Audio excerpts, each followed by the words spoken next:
Muy buenas tardes a todos los seguidores del canal Terra Mirabile. En esta ocasión tenemos el placer de presentar a Rubén Carrillo, que es una auténtica autoridad en el ámbito de la protección y del conocimiento de la araucaria araucana, una especie emblemática, en este caso presente en Chile.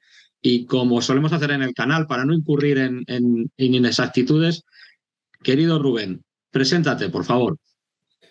Sí, bueno, tú has dicho mi nombre, Rubén Carrillo López, soy el director del Departamento de Ciencias Agronómicas y Recursos Naturales de la Universidad de la Frontera, ubicada en Chile, en la región de la Araucanía, justamente, a propósito de Araucaria Araucana.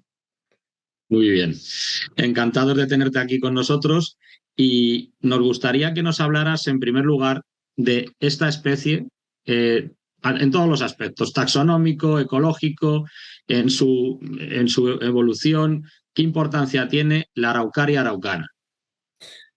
Bueno, algo muy importante de conocer que esta es una especie arbórea muy primitiva, pertenece al grupo de las gimnospermas, o sea, a todas aquellas especies que nos generan fruto. Regularmente, a la semilla, que comúnmente se conoce con el nombre de piñón acá en Chile, le denominan fruto, lo que es errado, ¿ya?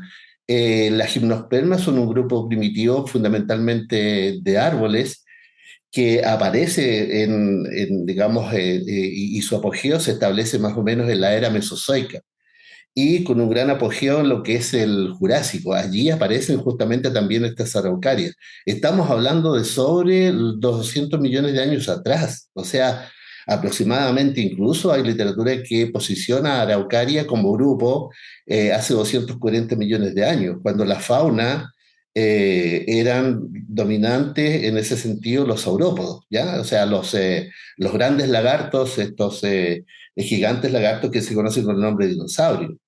Y es por eso que es tan importante de que este grupo se haya mantenido en el tiempo por millones de años, pese a una serie de restricciones ambientales de las cuales comentaremos acá, y que hayan tenido esa resiliencia para mantenerse hasta ahora. Sin embargo, este grupo fue dominante en ese entonces a nivel planetario, porque aparecieron justamente cuando todavía existía la Pangea. Posteriormente, ese gran, ¿no es cierto?, gran continente, cuando se divide Pangea, este grupo migra hacia el hemisferio sur junto con lo que se denomina, ¿no es cierto?, este subcontinente de la Pangea, que es Gondwana. Y es allí en donde encontramos en la actualidad este grupo aún representado con aproximadamente 19 especies vivientes en Chile, Argentina, Brasil, o sea, Sudamérica, Australia, eh, Nueva Guinea, Nueva Caledonia, que son, digamos, continentes y países, digamos, que están en el hemisferio sur. Sin embargo, uno de los grandes problemas que tenemos es que la distribución, sobre todo de la Araucaria araucana, está en franco retroceso, ¿ya? Es una especie primitiva que ya no puede competir frente a lo que es la flora moderna. La flora moderna es la que genera, ¿no es cierto?, que se conoce con el nombre de angiosperma, es la que genera flores, y la flor tiene un ovario y es el que genera el fruto.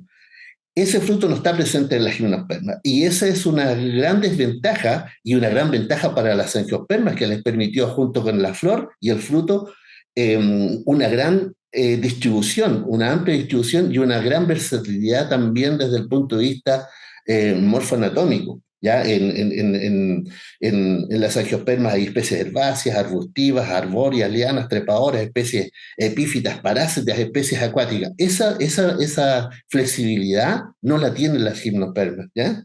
Entonces, frente a ese escenario, las gimnospermas, cuando aparecen, digamos, las angiospermas, y más aún araucaria, tienden a ser desplazadas por la flora moderna. Y esta competencia nos sirve también para interpretar por los ambientes, por los hábitats, por la distribución, este retroceso en cuanto a la distribución de este grupo vegetal. Y es allí donde viene todo el problema también de la conservación, ¿ya? Que es acentuado sin duda por la acción antrópica. Araucaria es una especie arbórea, digamos, que puede alcanzar hasta más o menos entre 40 y 50 metros, lo que se describe en la literatura y en lo que uno puede ver en los lugares donde se distribuye naturalmente. Digamos, en Sudamérica aparece tanto en Chile como en Argentina, pero en Chile está representado más o menos el 75% de la distribución en superficie de Araucaria y solo un 25% en, en Argentina. Y más del 95% de esta distribución en Chile se presenta en la cordillera de los Andes, ¿ya? Que es la que colinda también con Argentina. Allí es donde tiene una mayor distribución araucaria, pero hay otra distribución que está descontinuada, digamos, y que aparece en lo que es la cordillera de la costa. Chile se caracteriza por presentar dos cordilleras, una cordillera de la costa que colinda, digamos, con lo que es el Océano Pacífico y lo que es la cordillera de los Andes, digamos, hacia el este.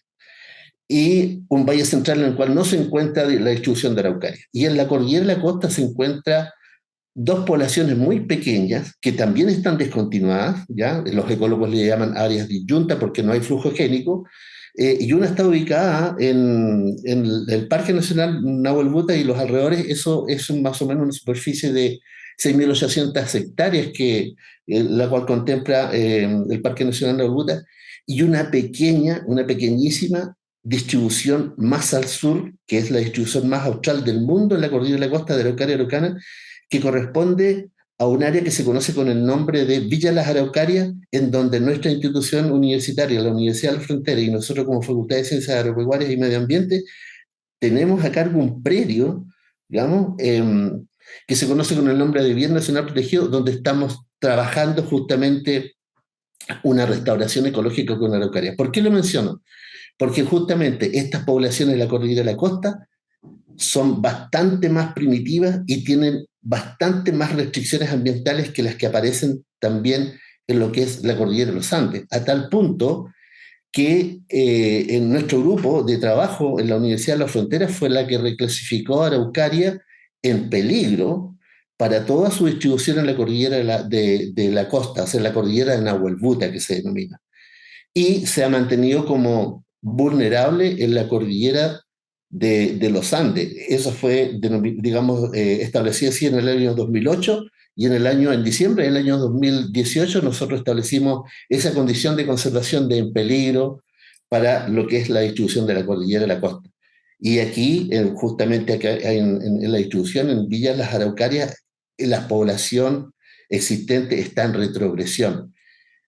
La fertilización de la obtención en los conos de araucaria es bastante menor en cuanto a la producción de semillas, en lo que si las comparamos con las producciones de los conos de araucaria que pueden aparecer tanto en el Parque Nacional Nahuel Buta como también en su distribución en la cordillera de los Andes.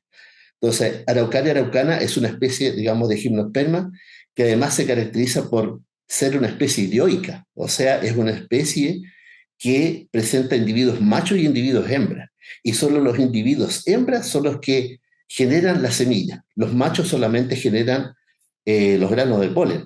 Y otra desventaja evolutiva es que estas gimnospermas pueden demorar desde el momento en que se fecunda la ovocélula hasta 2 años en que es liberada la semilla del cono que se identifica, ¿no es cierto?, y que aparece en las ramas de Araucaria araucana.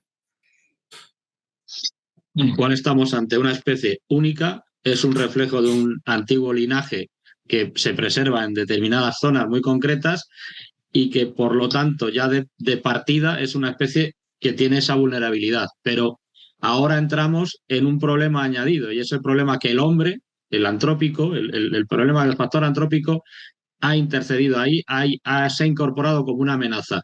Detállanos esa amenaza que sufren estos bosques. Claro, las poblaciones de araucaria regularmente se asocian con especies de notofagus, principalmente con especies que en el hemisferio norte son conocidas como hayas. Acá el notofagus son las falsas hayas, ¿no?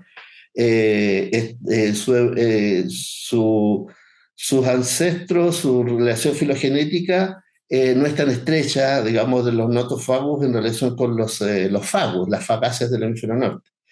Sin embargo, son bastante similares.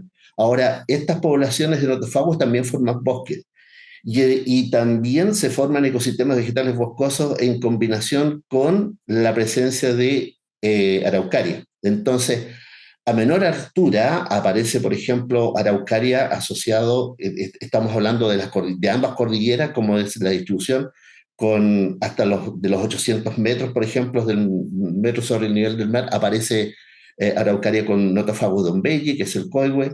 A mayor altura aparece con notofagus humilio, la lenga, y alturas superiores, incluso con Nothofagus antártica, que es el NIR, aun cuando existen la posibilidad de que se generen bolsones de aire frío, esta asociación, desde el punto de vista de la comunidad vegetal, puede aparecer también a menor altura.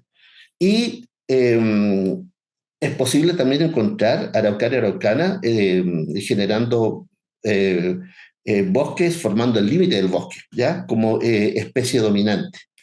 Ahora, lo que uno puede observar es que uno de los grandes problemas que ha tenido Araucaria para su permanencia han sido sin duda en el pasado, por ejemplo, la tala indiscriminada hasta desde los años 1880, por ejemplo, eh, hasta que en el año 1976 se le declara monumento natural. Esa normativa hace que sea prohibida su corta. Sin embargo, en el año 1987, esa norma se deroga hasta el año 1990 con el advenimiento de la democracia, digamos, en ese entonces el presidente era don Patricio Elwin, se genera nuevamente esta normativa de prohibición de corta y por lo tanto es nuevamente establecida, se coloca en valor como especie declarada monumento natural. ¿Ya? Eh, pero eso significó que eh, de más o menos 500.000 hectáreas de superficie con poblaciones de araucaria se diezmara a 250.000, ¿ya? Más o menos, a la mitad. Sin embargo, posteriormente hay otros factores y que siguen operando en la actualidad, ¿ya?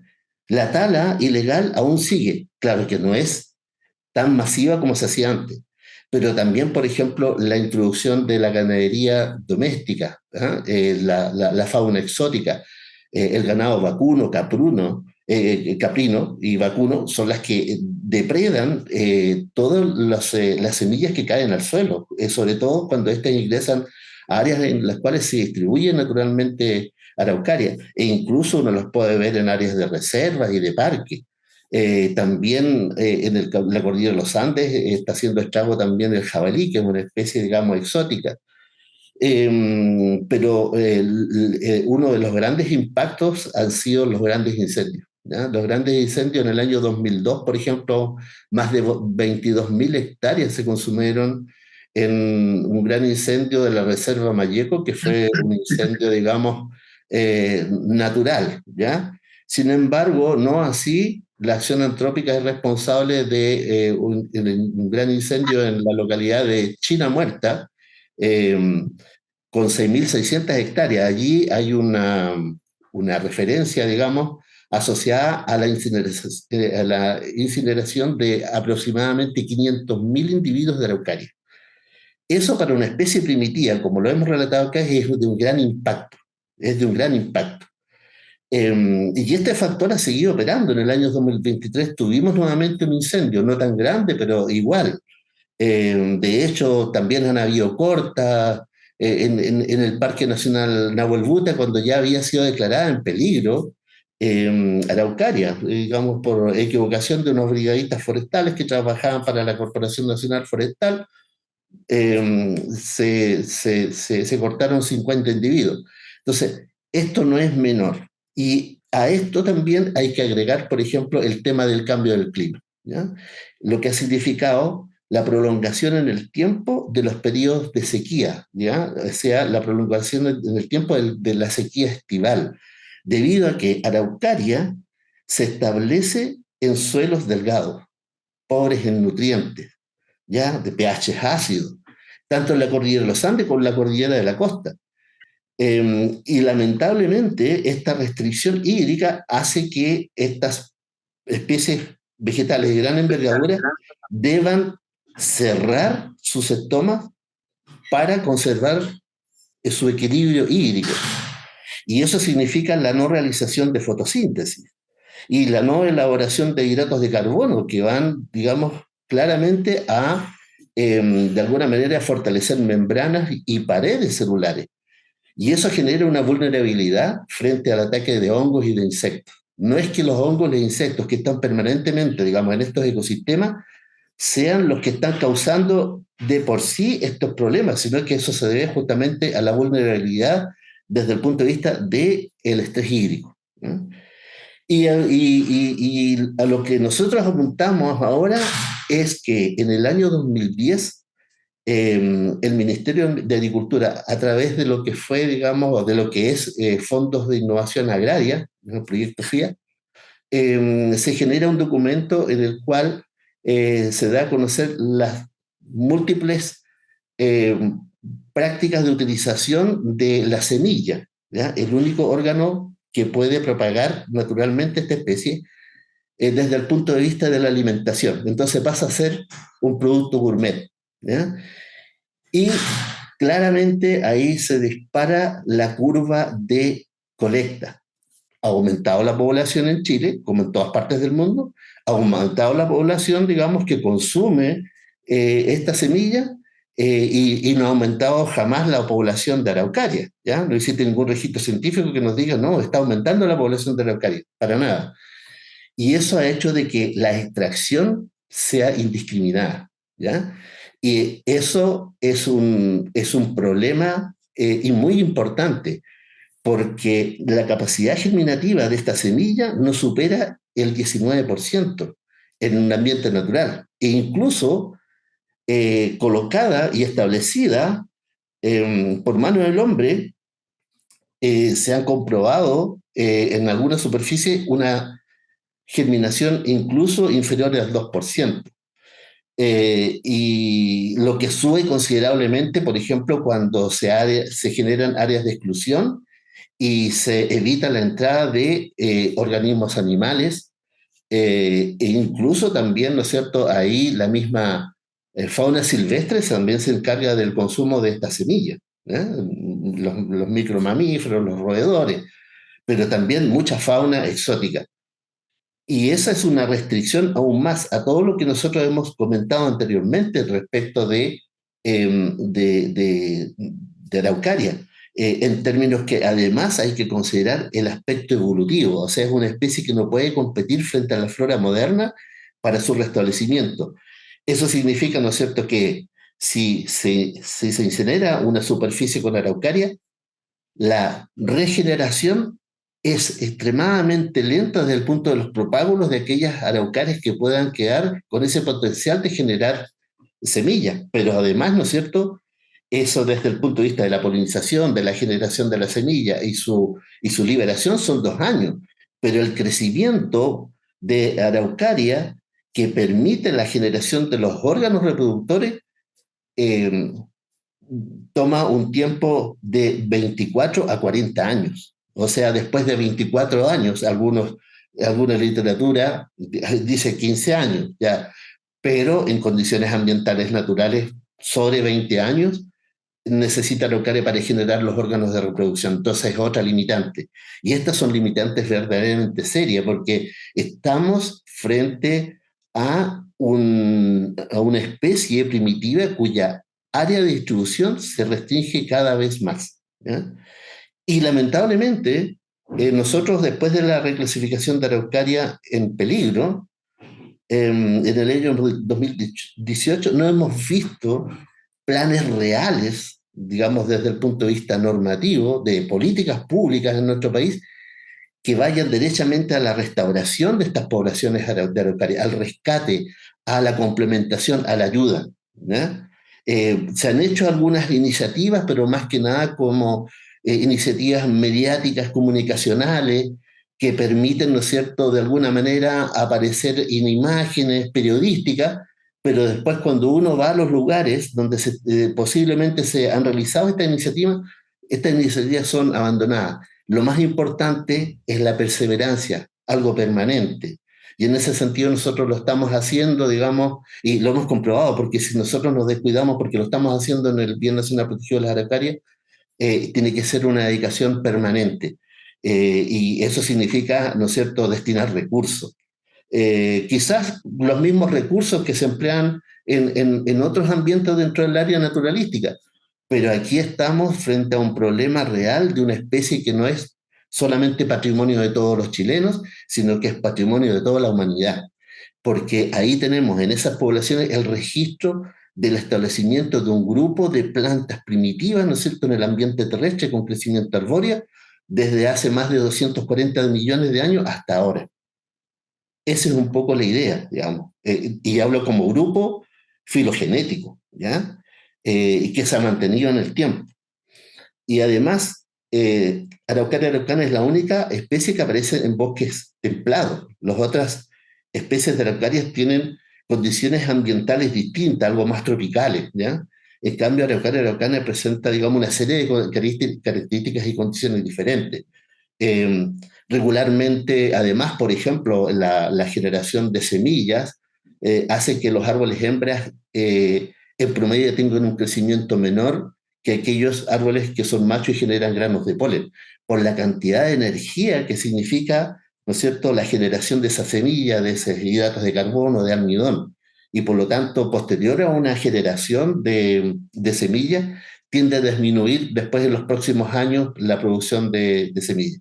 Ahora, algo muy grave también y preocupante es que en todo lo que es la cordillera de la costa, las poblaciones están en retrogresión. O sea, eso quiere decir que el número de semillas fecundadas ha disminuido fuertemente. En promedio, cada cono genera 180 o 200 semillas. Aquí, a veces, en un cono, semillas como tal, con esta capacidad de germinación, no superan las 20, 25 semillas. De hecho, uno puede tener 1000 semillas y unas pocas germinar, unas pocas establecerse, pero casi ninguna puede llegar, digamos, capaz que llegue al estado adulto. Investigadores europeos muchas veces han dicho que estamos frente a bosques fósiles porque no hay una estratificación que permita suponer que cuando estos individuos añosos, milenarios que tenemos en los parques nacionales, en las áreas de reserva, mueran, puedan ser reemplazados, porque en realidad no hay una estratificación. Generalmente uno ve pequeñas plantas que están formando parte de este ecosistema, pero no hay una estratificación, digamos, de individuos que permita señalar que a futuro podamos tener el reemplazo de los individuos, digamos, de mayor edad, ¿ya? Araucaria en promedio no supera los 1000 años, 1020 años, lo que se ha calculado con taladros de incremento viendo la edad. Existen algunas excepciones, pero quiero decir, como aparece en muchas otras publicaciones de difusión, que Araucaria no es la especie más añosa, ¿ya? Que tiene distribución natural en nuestro país, sino que es el alerce fitroide cupresoide, que se le ha calculado edades de sobre los 5000 años, vivo, ¿ya? Eso es un dato no menor. Pero lo importante es que nuestras gimnospermas en el hemisferio sur, sobre todo en Chile, son todas primitivas. Ya no son capaces de competir fehacientemente con la flora moderna. Por eso es que este desplazamiento que ha generado sobre todo los notofagus, que forman ecosistemas vegetales boscosos, hace que Araucaria se desplace hacia las alturas superiores en ambas cordilleras. Por eso es que su distribución es en altura.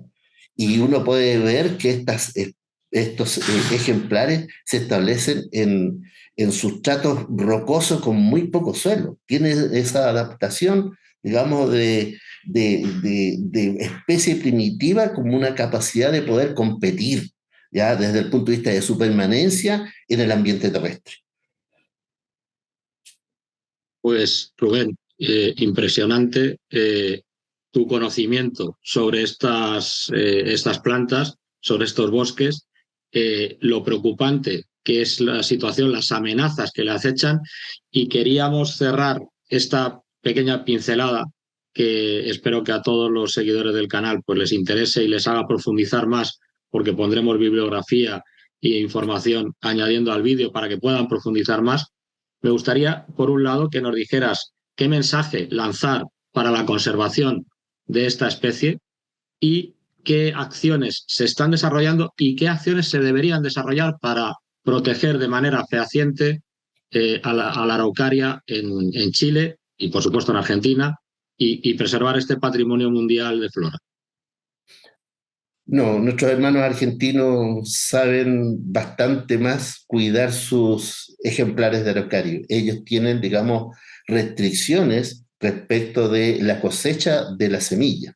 Están plenamente conscientes de que es la semilla el órgano natural de repoblamiento de esa especie y por lo tanto ellos favorecen, por ejemplo, a quienes colectan para la restauración ecológica. Tienen restricciones asociadas, digamos, a favorecer a los pueblos originarios, a las personas que viven realmente en los lugares donde se desarrollan estas especies vegetales, y cuando hay disminución, por ejemplo, de producción, ellos son bastante más restrictivos en ese sentido, solamente para consumo, como ocurrió en el año 2017.